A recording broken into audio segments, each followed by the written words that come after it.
ఆంధ్రప్రదేశ్లో assembly budget సమావేశాలు జరుగుతున్నాయి. గత సోమవారం నుంచి సమావేశాలు ప్రారంభం కాగా ఈ నెల 22 వరకు ఈ సమావేశాలు జరుగుతాయి. ఇందులో భాగంగా గత సోమవారం అసెంబ్లీలో రాష్ట్ర ఆర్థిక శాఖ మంత్రి పయ్యావుల కేశవ్ 2024-25 సంవత్సరానికి గాను ఆర్థిక బడ్జెట్ను ప్రవేశపెట్టారు.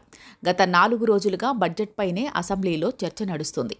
ఈ క్రమంలో రాష్ట్ర ముఖ్యమంత్రి చంద్రబాబు కీలక వ్యాఖ్యలు చేశారు. గత మార్చిలోని ఎన్నికల నోటిఫికేషన్కు ముందు 3-4 నెలలకు గాను ఓటాన్ అకౌంట్ను గత ప్రభుత్వం ప్రవేశపెట్టింది.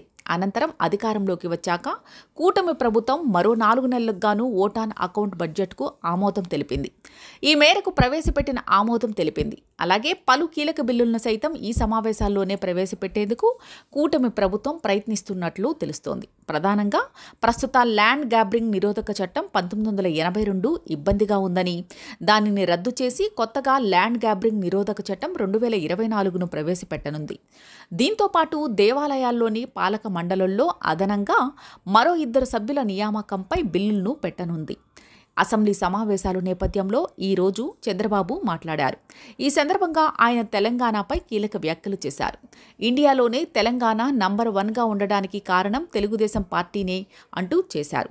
పాలసీలో పాలనను ఒకదానికి 1995లో తీసుకొచ్చామని తెలిపారు. దాని ఫలితంగా ఇప్పుడు తెలంగాణ రాష్ట్రం అభివృద్ధిలో దూసుకెళ్తుందని చెప్పారు. నూతన ఆర్థిక వ్యవస్థకు దోహదం చేశామని స్పష్టం చేశారు. దీంతో ఇప్పుడు చంద్రబాబు వ్యాఖ్యలు సోషల్ మీడియాలో వైరల్ అయ్యాయి. గతంలో ఉమ్మడి రాష్ట్రంలో సీఎంగా ఉన్నప్పుడు చంద్రబాబు చేసిన అభివృద్ధిని ఇప్పుడు ఏపీ అసెంబ్లీలో ప్రస్తావించడం చర్చకు దారితీసింది.